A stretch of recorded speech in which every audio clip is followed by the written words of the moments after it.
Bueno, arrancamos entonces. Bueno, muchas gracias Ale, muchas gracias a todos por, por venir a escuchar la teórica.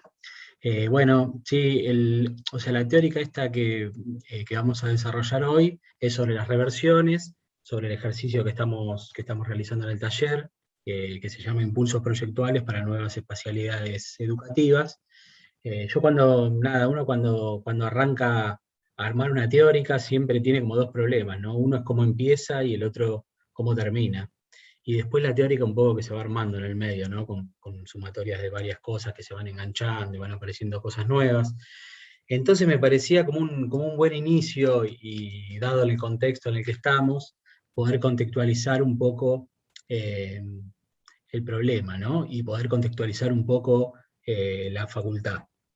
¿No? Nos encontramos en este 2021 con la pandemia de COVID-19, esperemos que ya en su fase final, con muchas más relaciones, pero eh, todavía nos encontramos a distancia, con una computadora cada uno en su casa y cursando desde la lejanía, ¿no? Yo pensaba un poco que por ahí muchos de ustedes cursaron en vivo, digamos, en la facultad del CBC, pero todavía no llegaron a cursar ni primero ni segundo año, en, en esas aulas que están ahí en la foto, ¿no? Entonces, por eso me parecía que estaba bueno por ahí dar como el pantallazo de algunas relaciones de la facultad para después poder enganchar un poco con el ejercicio. Eh, digamos que el 2021 no nos trajo solo cosas malas, aunque obviamente todo el tiempo van pasando, sino que también aparecieron otras interesantes como el cumpleaños de nuestra querida UBA, los 200 años de la UBA. Eh, la UBA fue fundada el 12 de agosto de 1821. En ese momento fue fundada por el gobernador, por el entonces gobernador de la provincia de Buenos Aires, junto con el ministro de Educación del momento. Eh, Como todas las demás facultades, la de Córdoba, por ejemplo, que es más antigua, estaban con una total influencia y estaban como, digamos, gobernadas por una clara influencia eclesiástica, ¿no? Donde todos los contenidos que se dictaban y demás estaban dados, digamos, por la cuestión eclesiástica. En otro, o sea, 80 años después, en 1901, recién aparece como una primera cuestión la Escuela de Arquitectura, ¿no? La Escuela de Arquitectura en realidad no aparece como una facultad, sino que aparece como una carrera dentro de la Facultad de Ciencias Exactas, Físicas y Naturales, que son nuestros vecinos ahí del pabellón 2. Eh, y bueno, apareció así el problema de la arquitectura en la educación superior. Y se dictaba, este fue como el primer lugar en lo que hoy es la Manzana de las Luces. En realidad estaba ya construida, creo que la Manzana de las Luces. Muy bien. Después, otra fecha que tenemos paradigmática de la universidad es en 1918, donde se realiza la reforma universitaria, que la reforma universitaria está dada por, digamos, reclamos que se hacen a partir de los estudiantes, ¿no? De ese momento en Córdoba, y que después, o sea, el gobierno de Irigoyen lo toma y lo aplica para todas las universidades nacionales. ¿Qué es lo que se cambió? Digamos que con esta reforma se acerca bastante a lo que tenemos hoy como universidad, ¿no? A la universidad que conocemos hoy en día. Y ya hace 100 años de eso. Bueno, 103 años. Bueno, por un lado se promulgó como la democratización y modernización de la educación superior. Esto es muy importante, se decretó como la autonomía universitaria, o sea, las universidades podían empezar a generar sus propios contenidos, podían dictar los propios contenidos que ellos creyeran necesarios, separados, digamos, de la iglesia y del gobierno de turno, digamos. La incorporación del claustro estudiantil, esto es fundamental porque no existía como claustro dentro del gobierno de la facultad. La docencia libre, los concursos docentes, aparece la figura del concurso docente como acceso a tener una cátedra y no era ya más puesta por dedo. Se toma la investigación científica, digamos, como una pata fundamental, y periodicidad de las cátedras, o sea que no podían ser eternas las cátedras, sino que tenían un determinado periodo que cumplir y después se tenían que renovar, etc. Todo como es hoy. También aparece esto que es algo fundamental, la misión social de la universidad. Aparece la extensión universitaria como un punto a tener en cuenta que antes no se tenía. Entonces, a partir de esta reforma universitaria, se gestaron, si se quiere, como las tres grandes patas o como las tres grandes vertientes o ramas que tiene hoy la Universidad de Buenos Aires. Por un lado, la docencia, que está vinculada a la transmisión del conocimiento, ¿no? A la formación, tanto en grado y en posgrado, como a la transmisión de conocimiento. Por otro lado, tiene una pata de investigación, que en este caso se podría decir que es la que genera nuevo conocimiento. Y por otro lado, la extensión, que es la vinculación entre ese conocimiento generado bajado a la sociedad. O sea, más o menos, digamos que esas son como las tres patas que hoy tiene la universidad y nuestra FADU, obviamente. Bien, un poco de cómo se gobierna todo esto, para que lo tengan un poco en claro, me parece como que está bueno que puedan ir como sumándose, como si se quiere, como a la vida académica y entender también como los derechos y deberes. Eh, Hay tres claustros. Por un lado está el claustro de profesores, que tiene 8 representantes en el consejo, 5 están por la mayoría y 3 por la minoría, y aproximadamente votan en FADU unos 200 profesores, 220 profesores, una cosa así. Por otro lado tenemos el claustro de graduados, de graduades, que tiene 4 representantes, 3 por la mayoría y un representante por la minoría, y es un claustro que aproximadamente tiene unos 12.000 graduados. En ese claustro votamos todos los docentes de la facultad, porque en el claustro de profesores votan solo profesores regulares, y todos los auxiliares docentes, JTP, todo para abajo, votamos en el claustro de graduados, que somos aproximadamente unos 3.000 más o menos en FADU, el resto son graduados. Y por último tenemos, no por último, sino que además tenemos el claustro estudiantil, que es el de los representantes de ustedes, que también tiene 4 representantes, igual que el de graduados, 3 por la mayoría y 1 por la minoría. Y votan aproximadamente unos 25.000 estudiantes. Ahí es como una democracia como ponderada, ¿no? Bien. Otra fecha importante,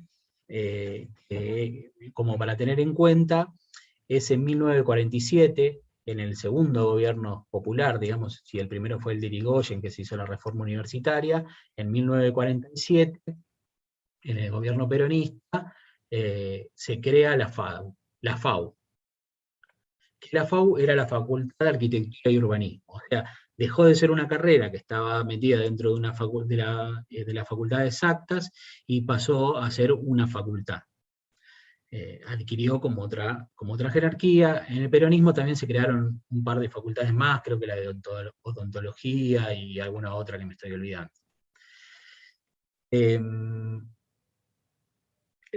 Cuando se creó la FAU, como edificios estaba en Alsina 673 y también en Avenida Independencia 3051.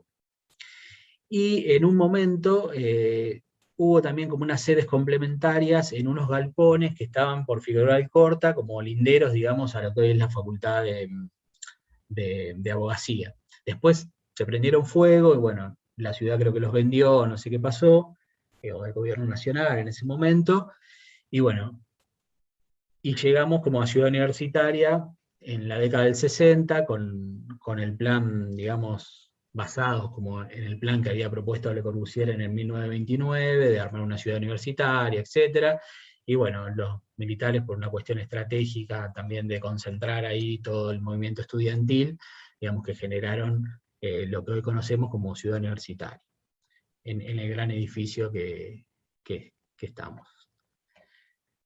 Bien, otra fecha súper importante después de esa fue en 1949, que esto fue fundamental para que la mayoría de todos nosotros eh, pudiésemos estudiar en la facultad. Fue una ley que promulgó el peronismo de gratuidad universitaria, que se cumplieron los 70 años en el 19. En realidad, siempre decimos que la facultad no es gratuita, sino que es no arancelada, porque en realidad es con recursos de todos que podemos estudiar y podemos dar clases y demás en la facultad. Eso obviamente que nos genera también una responsabilidad, digamos, no es solo que tenemos como la posibilidad de poder estudiar de manera gratuita, sino que también tenemos que desarrollar una visión crítica respecto de la sociedad. Bien, con la gratuidad universitaria, lo que primero pasó, obviamente, es la suspensión del cobro de aranceles.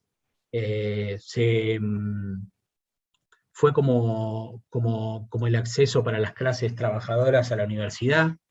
Digamos, eso fue como una cuestión como muy paradigmática, donde antes, o sea, la facultad era más como para las élites, y las clases trabajadoras pudieron empezar, digamos, como a soñar con el hijo profesional.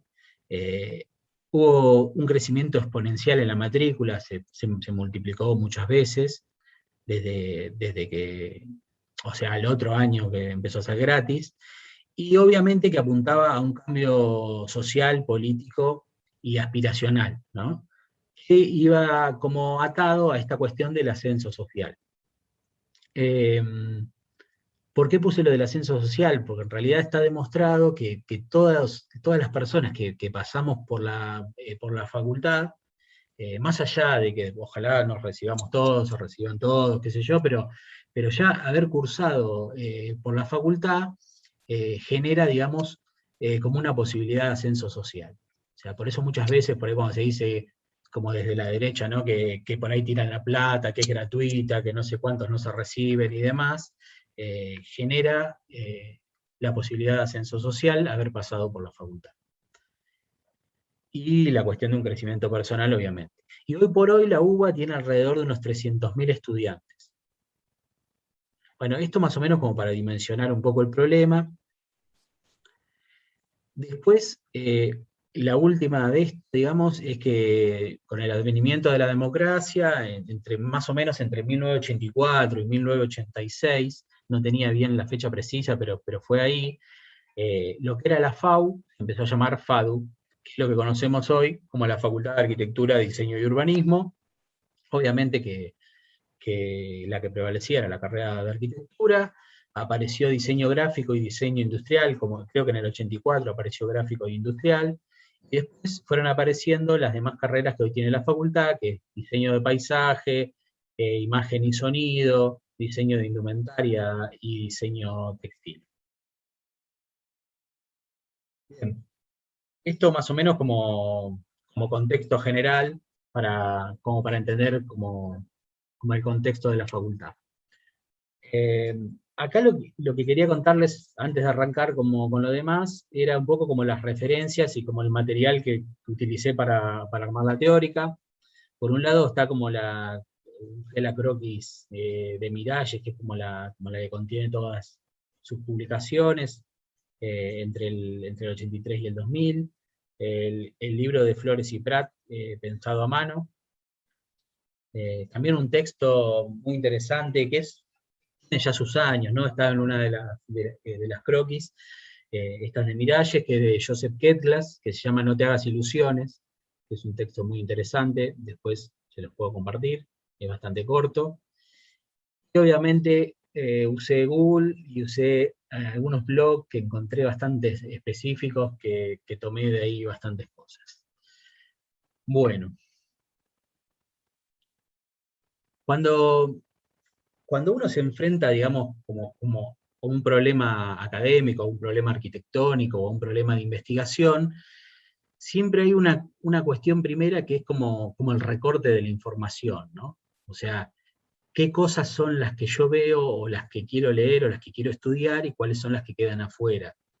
Y también una cuestión como de catalogación y ordenamiento de esa cosa que recorto, ¿no? Entonces, como para ilustrar eso, se me ocurría poner una biblioteca con libros, ¿no? Digamos, que tiene que ver como con todo este conocimiento de una investigación científica o lo que sea, pero a la vez se podrían pensar como distintas maneras de poder organizar esos libros, pensaba yo, ¿no? Digo, qué sé yo, los podríamos organizar, por ejemplo, por colecciones, como se ve ahí bastante en la foto, que están como del mismo color, los podríamos organizar por temáticas, se pueden organizar por autores, por orden alfabético de autores, y así podríamos encontrar distintas maneras como de poder organizar una biblioteca, ¿no? Entonces, como para arrancar con esta cuestión que les venía diciendo, se me ocurría, esperen que acomodo un segundo acá bien. Lo que se me ocurrió cuando empecé a pensar esta cuestión de catalogar y de cómo recortar información y demás, se me ocurrieron dos textos precisos que, que leía en mi juventud. Mi abuelo era bastante fanático de Borges, y heredé ahí como un par de libros, entre esos estos dos, que son Otras Inquisiciones y Ficciones, ¿no?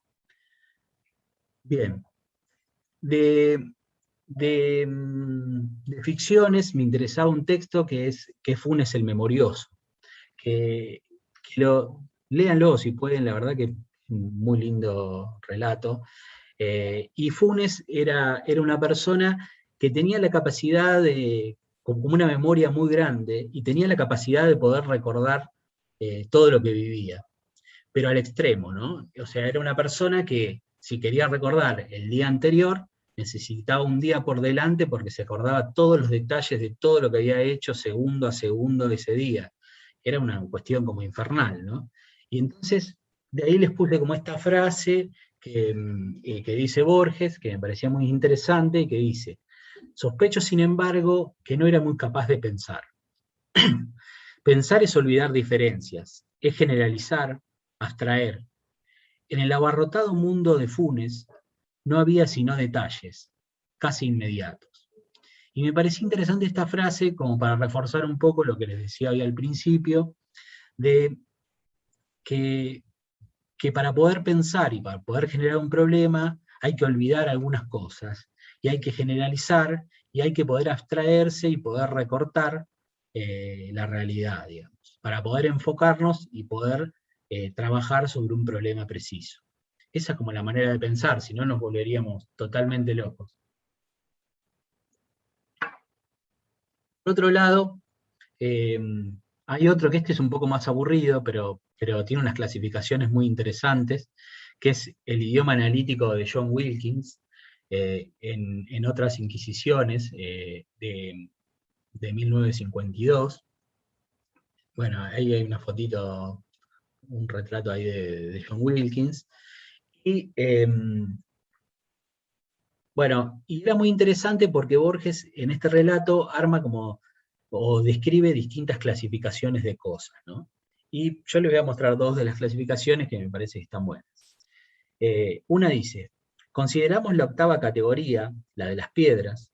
Wilkins las divide en comunes, pedernal, cascajo y pizarra; módicas, mármol, ámbar y coral; preciosas, la perla y el ópalo; transparentes, amatista y zafiro; e insolubles, hulla, greda y arsénico.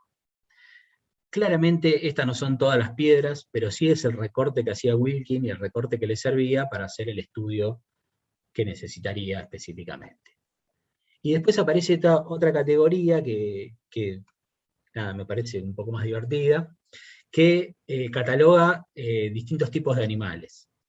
Y la categoría que arma es: pertenecientes al emperador, embalsamados, amaestrados, lechones, sirenas, fabulosos, perros sueltos, incluidos en esta clasificación, que se agitan como locos, innumerables, dibujados con un pincel finísimo de pelo de camello, etc., que acaban de romper el jarrón y que de lejos parecen moscas. Digo, cuando uno ve como esta clasificación que arma Borges, en realidad, nada, es como un absurdo, ¿no? Pero por otro lado, es como que precisa y recorta el mundo de una determinada manera, ¿no? Y un poco eso es lo que tenemos que hacer en este ejercicio, ¿no? Como poder recortar un determinado problema de interés de lo que estamos mirando. Bien, acá quería plantear un poco como el tema de lo real versus la realidad, ¿no? Que, bueno, yo para eso ponía como esta imagen, ¿no? de Matrix, que es como, no sé si la habrán visto ustedes porque son demasiado jóvenes, pero si no, véanla, eh, que, que es cuando le hacen la famosa a Neo, ¿no? Le dicen, bueno, elegí qué pastilla tomás, ¿no? Si tomás la roja, te despertás dormido en tu casa y no te vas a acordar de nada y seguís viviendo como venís viviendo hasta ahora. Y si tomás la azul, te vas a despertar y vas a ver el mundo como es en realidad, ¿no? Bueno, ahí parece que va a agarrar la roja, pero después termina tomando el azul. Yo creo que se arrepintió después todas las 3 películas subsiguientes de haber tomado el azul, pero bueno. Eh, para mí era interesante poder como definir estas dos cuestiones de lo real y la realidad, ¿no? El real sería como esta cuestión como incognoscible, ¿no? Sería como todas las relaciones y todas las dimensiones que contiene el espacio, ¿no? Es algo que nosotros como seres humanos nunca vamos a poder llegar como a poder ver, ¿no? Y por otro lado está la realidad, que en realidad, la realidad, valga la redundancia, es donde nosotros nos manejamos. Pero esa realidad no es que todos la vemos de la misma manera, como ya se habrán dado cuenta, sino que tiene que ver con una percepción propia de lo que percibimos de la realidad, de una relación de los sentidos, claramente de la cuestión cultural, digamos, las distintas culturas ven determinadas cosas y otras no, y también con una cuestión de formación. O sea, nosotros como arquitectos eh, empezamos a formar el ojo y claramente empezamos a ver cosas que antes no veíamos. Pero ¿por qué es así? O sea, lo que nosotros vemos, en realidad lo ve nuestro ojo, pero lo lleva al cerebro y el cerebro lo termina procesando para que lo podamos entender. Digamos, nosotros cuando vemos, no sé, una canilla, vemos como las líneas de una canilla, pero entendemos que esa canilla es un determinado tubo, que pasa agua, que no sé qué, etcétera, etcétera. Lo mismo pasa con la arquitectura. Empezás como a ver relaciones en la ciudad y cosas que por ahí antes no las mirabas, no las veías, pero que estaban ahí, obviamente. Bueno, después, el tema de la reversión, ¿no? Yo para la reversión, lo que primero me vino a la cabeza, como no soy gran experto, digamos, en arte y eso, por eso me vino esto a la cabeza, eh, me vino como un trabajo de Andy Warhol, ¿no? Que hizo a partir de una foto de Marilyn. O sea, en realidad con una foto que había tomado un fotógrafo conocido para una de las películas de Marilyn, creo que en el 52, por ahí fue la película, esto debe haber sido 62, 63, cuando murió Marilyn justo fue, hizo como un trabajo a partir de esa foto, que ya era un hecho artístico en sí, y armó serigrafías eh, con la cara de Marilyn. El tema que tiene esto, que si ustedes se ponen a mirar esas serigrafías, ninguna de las caras que se van repitiendo es igual a la otra. Todas tienen algún pequeño cambio. O sea que cada una de esas es como una cosa en sí misma. Por otro lado, tenía esta cuestión de reproducción de una cosa, poder reproducirla masivamente, etc. Y una cosa que tenía interesante ahí era que la parte que está en color, digamos, era como que representaba la parte de la vida de Marilyn y la que está en blanco y negro representaba como la parte de la muerte. Y yo ahí ponía como una frase, como que en realidad, o sea, reversionar, en realidad es hacer una versión de otra versión previa de una obra de arte, que un poco eso es lo que estamos haciendo, es agarrar una determinada obra de arquitectura y generar una versión nueva de eso. Después, si pensamos como el tema de la reversión como en una cuestión como la propia de la arquitectura, a mí se me había ocurrido traer una obra, un proyecto que hizo el estudio BAC, que parte como de una reversión de un proyecto de Miralles, que es la casa de campo de ladrillo, que es esa planta que tenemos ahí a la izquierda, y ellos generan esta otra casa, que es la casa de ladrillo en el bosque de Mar Azul, que es una casa muy linda, pueden verla toda de ladrillo, y como podrán ver la planta, se asemeja en demasía a la de Mies, ¿no? Pero si la ves como en una primera instancia, parece igual, cuando empezás a ver las diferencias, hay lugares como por ejemplo el baño y la habitación de arriba que se parecen bastante, después conserva algunas relaciones entre las paredes que también se parecen bastante, pero la parte de atrás la modifica, donde hay una escalera que había puesto Mies, aparece una chimenea con una estufa a leña, por ejemplo, y con un mueble que está colgado. Entonces, digo, utilizan ese material, esa obra existente o ese proyecto existente como un material arquitectónico, ¿no? Transformable, pero que a la vez se puede como manipular y generar una cosa nueva con eso. Ustedes en realidad es como una doble reversión lo que tienen que hacer, porque van a trabajar con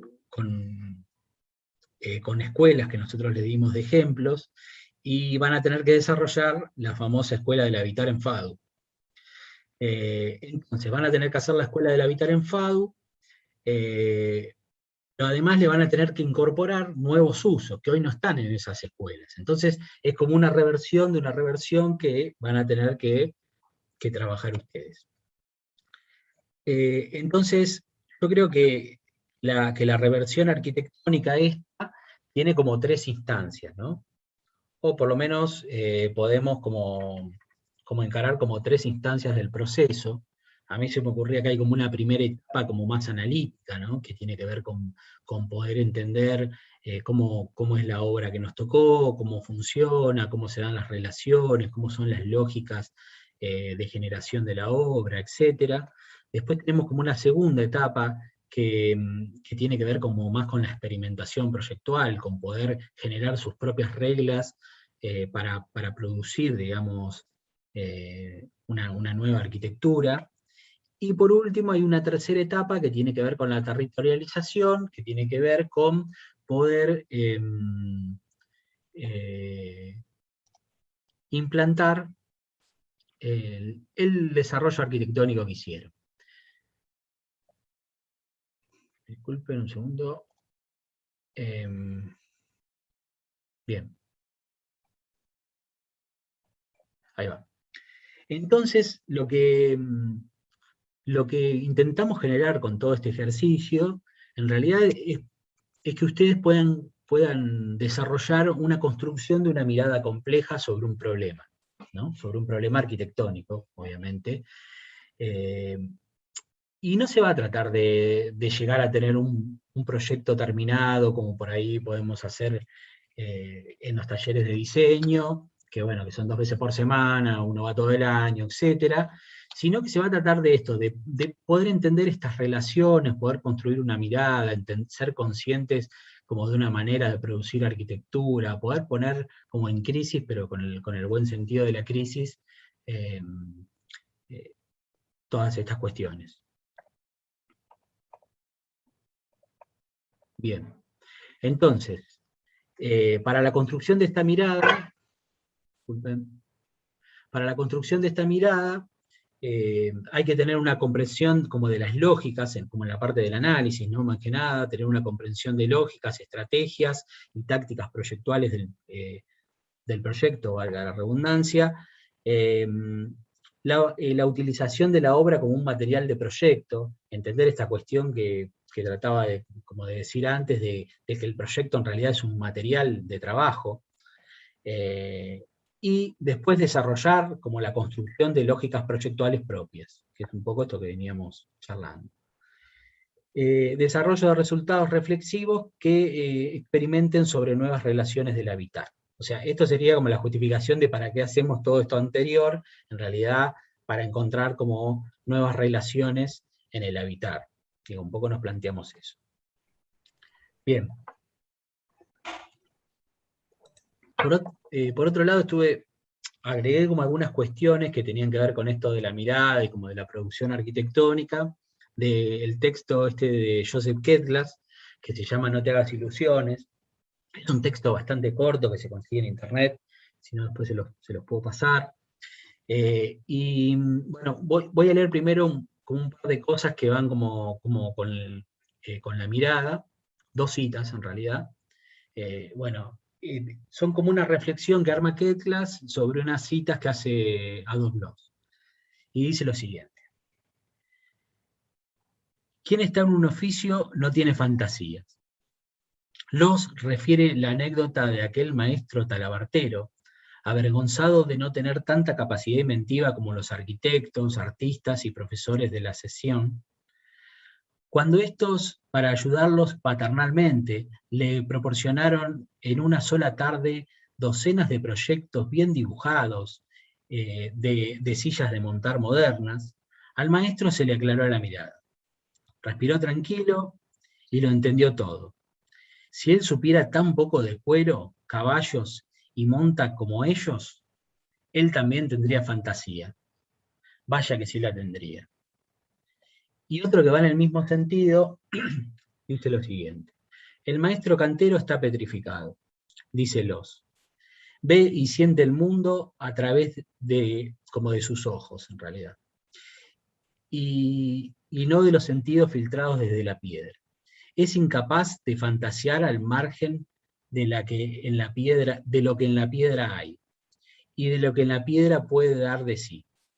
Tanto que el maestro pintor puede burlarse de él, por ser incapaz de reproducir las figuras de animales y plantas tal como son, es decir, tal como las ve el pintor. El cantero, viéndola desde la piedra, la formatea hasta allí donde la piedra puede. Las piernas de una gacela son gruesas, en piedra. Claro, si no, se rompería. Bueno, nada, me pareció interesante como estas dos citas, como para poder sumar a esto de la cuestión de la mirada, ¿no? Desde dónde mira uno y cómo filtra esa mirada. O sea, el maestro picapedrero va a tener el filtro de toda la técnica y de todo lo que sabe de ese material específico, ¿no? Lo mismo con el talabartero, etc. Bueno, nada, los arquitectos también tenemos nuestros propios filtros. Y después el mismo texto genera como una cuestión como interesante y que explica muy brevemente como, como, como la generación de los cuadros, del cubismo, de Picasso y de Juan Gris. Entonces, Ketla es todo el tiempo bastante irónico escribiendo, ¿no? Y bueno, le da con un caño ahí a Juan Gris, y dice que claramente cuando ves un cuadro de uno, un cuadro de otro, los reconoces muy fácilmente. Y en realidad asocia esto también a la mirada de lo que estábamos hablando antes, porque él dice que en realidad Juan Gris no ve como un cubista, en realidad ve la realidad tal cual antes del cubismo, la dibuja así y después genera transformaciones para poder, digamos, que parezcan los cuadros cubistas, pero no son cubistas. En cambio, Picasso tiene como un filtro donde la realidad para el mundo, para su mundo, digamos, la ve de manera cubista. Entonces genera como ese tipo de cuadros. Y lo que hace es como relacionar la arquitectura de vía plana y la arquitectura de Miralles, donde asocia la arquitectura de vía plana, obviamente, a la de Juan Gris, bueno, no sé si obviamente, pero la asocia como a lo de Juan Gris, y la de Miralles como a la de Picasso. Entonces dice que la arquitectura de vía plana en realidad es la arquitectura de la ilusión, porque te promete algo y una ilusión de algo que por ahí está bueno, pero que no termina siendo, para Ketlas, no para mí. Y la arquitectura de Miralles es la arquitectura de la imaginación, de la creación, y que ve el mundo con este filtro similar a lo que les contaba con Picasso, ¿no? Bien. Este es un textito que está en una de las croquis, que es un texto ahí de Miralles, que se llama Un retrato de Giacometti. Bueno, ahí está el famoso retratado, que era un varón no sé cuánto. Y lo interesante que tienen estos retratos es que Giacometti realiza 18 retratos de esta misma persona. Y, y lo interesante es que no es entendido como una serie, ¿no? Ahí tengo una cita, pero no importa demasiado. Lo importante de entender de esto es que esos cuadros en realidad no funcionaban como una cuestión evolutiva donde se podría ver como una catalogación o como una, o como una evolución, si se quiere, del primer dibujo al último, sino que en realidad eran como momentos específicos, distintos días que venían y que pintaba. Y bueno, el texto es muy interesante también porque va contando como algunos diálogos o algunas relaciones muy cortitas de lo que pasaba en cada una de las instancias del cuadro y demás. Y bueno, es como súper interesante. Yo le contaba a Ale porque como que en una parte del texto dice como que tenían un tiempo específico, no sé cuántas horas por día para hacer el dibujo, y en una de esas Giacometti le dice, hoy casi termino, si no hubiese hecho 3 líneas más, terminaba.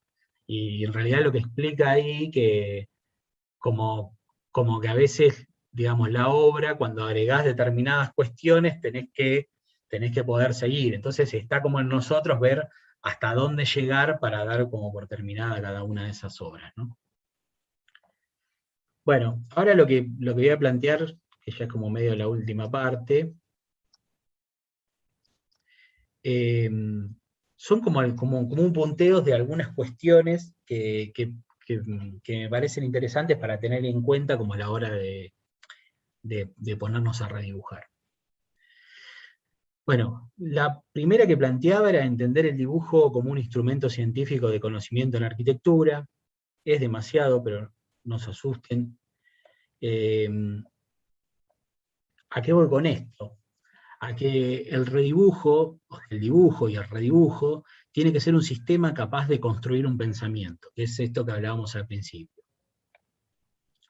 Debe darnos como las reglas de construcción de la obra que vamos a generar, digamos, o sea, el redibujo y el dibujo nos genera como esas reglas precisas para después poder construir la obra.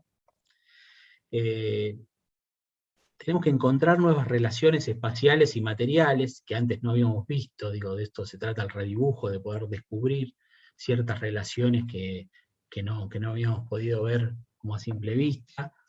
También nos da una cuestión de aprendizaje, nos proporciona todo el contenido adquirido, digamos, de toda esa cantidad de redibujos hechos. Esto en realidad se relaciona para mí directamente con lo que les contaba antes del cuadro de Giacometti, de los cuadros en realidad, y como se podría pensar de esa misma forma un redibujo, ¿no? Poder como, como entender cada uno de esos redibujos como instancias separadas, ¿no? No necesariamente como una evolución de una catalogación. Tenemos que, que poder evaluar los resultados y las variantes que vamos generando. A mí esto me parece fundamental y creo que acá es donde se relaciona, si se quiere, con la cuestión de generación de conocimiento científico. Y por último, también nos sirve como para prefigurar parcialidades y totalidades del proyecto. Bueno, otra de las cuestiones sería entender el redibujo como un aprendizaje a través del dibujo, ¿no? Yo ahí ponía un dibujito de Clorindo Testa, de Clorindo, y yo ahí ponía, desarrollar dibujos como apuntes de recortes específicos del problema, que uno adquiere un aprendizaje, digamos, al pensar el dibujo como un apunte, ¿no? Como estos dibujitos que hacía Clorindo, que esos dibujos de apunte, digamos, nos dan un aprendizaje específico y a la vez también nos generan como un recorte y poder resolver como un tema súper puntual de lo que estamos pensando. Después, mirar es crear, seleccionar, recortar, relacionar. Estás construyendo otra mirada, otro proyecto. O sea, como uno crea, selecciona, recorta y relaciona cuestiones, en realidad estamos construyendo una mirada propia, y esa mirada propia termina siendo otro proyecto, ¿no? El proyecto que estamos existente antes del redibujo, digamos. Y al redibujar, el reconstruir las cosas, el dibujo es equivalente a descubrir. O sea, redibujando, descubrimos, a partir del dibujo, descubrimos nuevas cuestiones.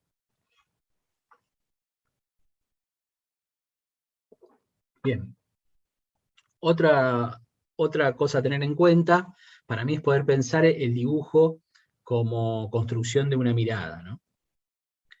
Entonces, el redibujo reconstruye, genera una cosa nueva, que es un poco esto que veníamos charlando antes, se construye una mirada propia del proyectista, nunca una representación realista de algo, o sea, que no nos interesa generar una representación realista de algo con un redibujo, sino una realidad autónoma, o sea, que sea una realidad recortada, digamos, como la categorización que hablábamos de los animales, digo, como una realidad recortada que sea propia nuestra. El dibujo puede pasar a otra mirada, digo, puede ser por el mismo observador o por otro observador, por consiguiente, ese dibujo podría pasar a otro proyecto. Redibujando podemos aprender, este nos puede enseñar a dibujar, pero como proceso de conocimiento. En cuanto lo hemos redibujado, el conocimiento ya nos pertenece. Eso es importante también entenderlo. Bien. Otro punto podría ser el dibujo como una herramienta propositiva. O sea, el dibujo siempre es propositivo, no es representativo meramente, tiene que ser siempre una proposición de algo. Debemos mirar los dibujos de los demás, buscando el proceso para aprender, que esto es un poco lo que les decía como de la parte del análisis que estamos desarrollando ahora. No interesa el final ni el resultado, interesa entender y hacer entender. Eso es como algo que nos debería generar el dibujo, ¿no? Poder entender y poder explicar lo que uno quiere mostrar. Bueno, esta cita no la voy a leer al final. Bien, por otro lado tenemos el montaje y el collage, cierres, aperturas y derivaciones. Yo acá como cuestión del montaje ponía como esta imagen, o estas imágenes en realidad, de la película El acorazado Potemkin, que es de 1925, ¿no? Pero es como una de las películas legendarias del cine, y fue como la primera película que se realizó en montaje en cine. Es como así una obra de arte de eso. Entonces me parecía interesante. Nada, después si algún día quieren, mírenla. La película trata como de una revolución que se arma en el acorazado a partir de los marineros. Creo que es una historia verídica que se dio en 1905 contra el zar Nicolás. Y bueno, obviamente fue como repelida, perdón,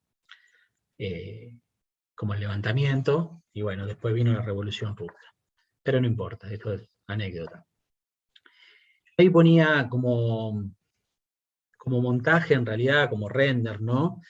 Ponía dos edificios, uno de MRDB y otro que encontré ahí de Culjas, y que nos muestra como esta cuestión de la arquitectura acabada, ¿no? Como finalizada, nos da como una idea de que eso ya está ahí.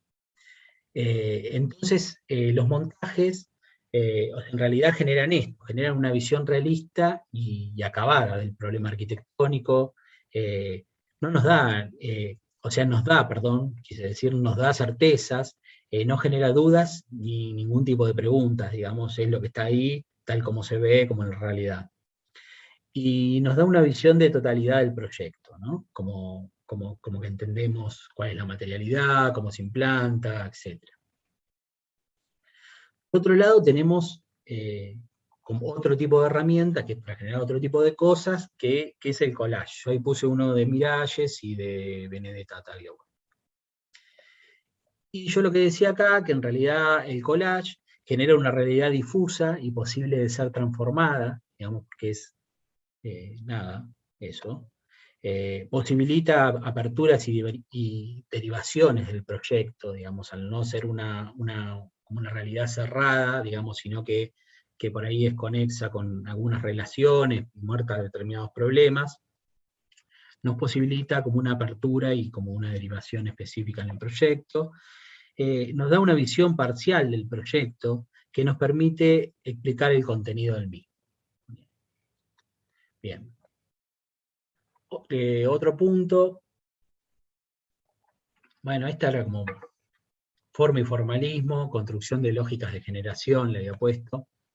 Y yo ahí ponía una obra que es el Centro Cultural Casal Balaguer de Flores y Prat, que es una obra que a mí me gusta mucho y que me parece muy interesante y que está totalmente relacionada con la forma de producir con la forma de producir arquitectura que veníamos charlando, ¿no?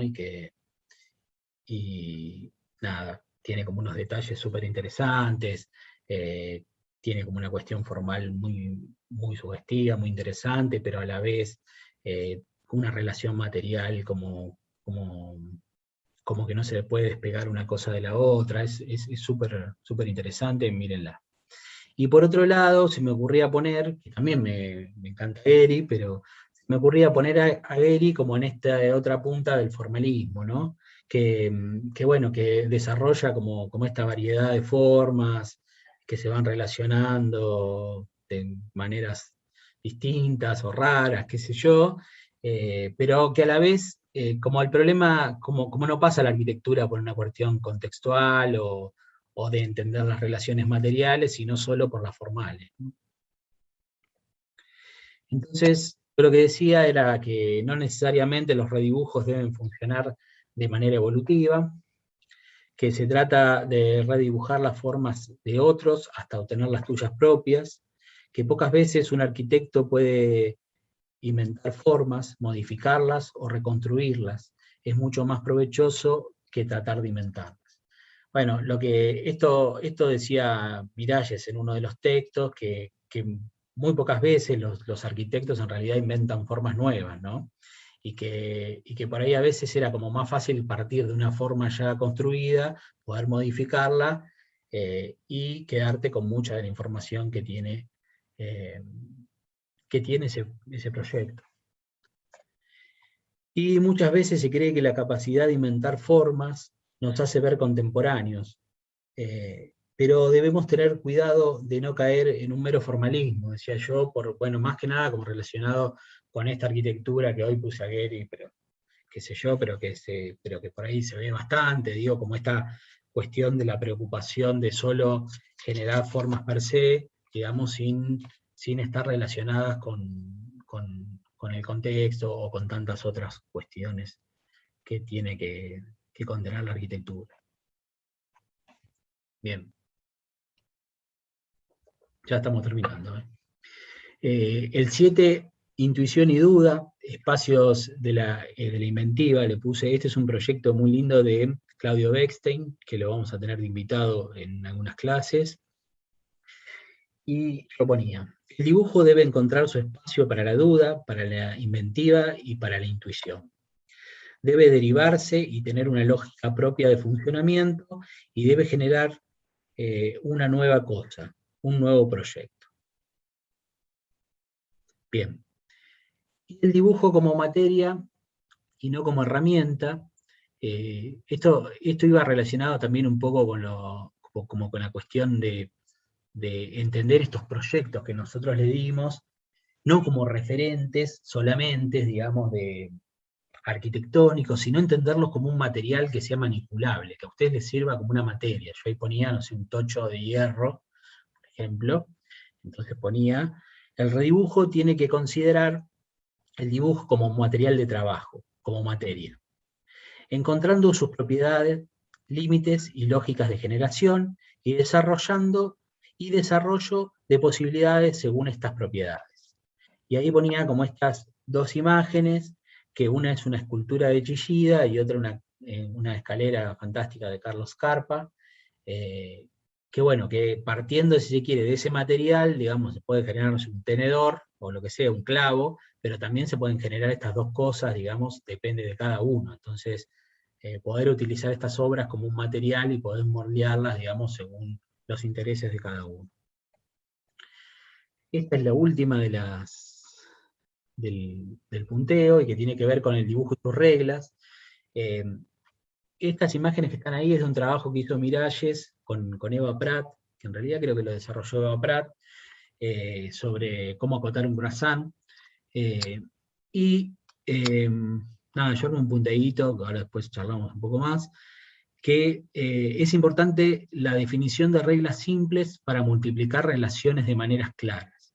O sea, cuando leen este texto, en realidad las reglas con las cuales acota el croissant son súper simples. Siempre cuando tengan que generar reglas para lo que sea, para la generación de arquitectura, las primeras tienen que ser muy claras y simples, porque si partimos del minuto cero con una regla compleja, cuando esas reglas se empiezan a relacionar entre sí, generan algo que es totalmente muy difícil de manipular proyectualmente. Por otro lado, lo más importante son las reglas, venía de arriba, no sus resultados inmediatos. O sea, concentrarse cuando uno pone determinadas reglas que sean claras, precisas y a la vez sostenerlas. Y es importante ser consecuente con estas reglas y no con tratar de especular con los resultados inmediatos. Esta metodología precisa nos permite comparar los resultados y generar determinadas evaluaciones. Bueno, para terminar, ponía ahí una reflexión a partir de una frase de Doberti que siempre dice, no dibujo para representar, sino para comprender el mundo. Y yo a eso le agrego, y no dibujo para representar, sino para comprender el mundo, por lo tanto, dibujo para comprender la arquitectura. Y si comprendo la arquitectura, puedo establecer mis lógicas de generación y transformación con una visión propia, que nos permita transformar la realidad de ese mundo. Mirar la realidad, dibujarla, redibujarla, pero construyendo siempre otra realidad que no existía antes. Bueno, ahí estamos todos los títulos. Bueno, muchas gracias. Eso es un poco lo que tenía para contarles.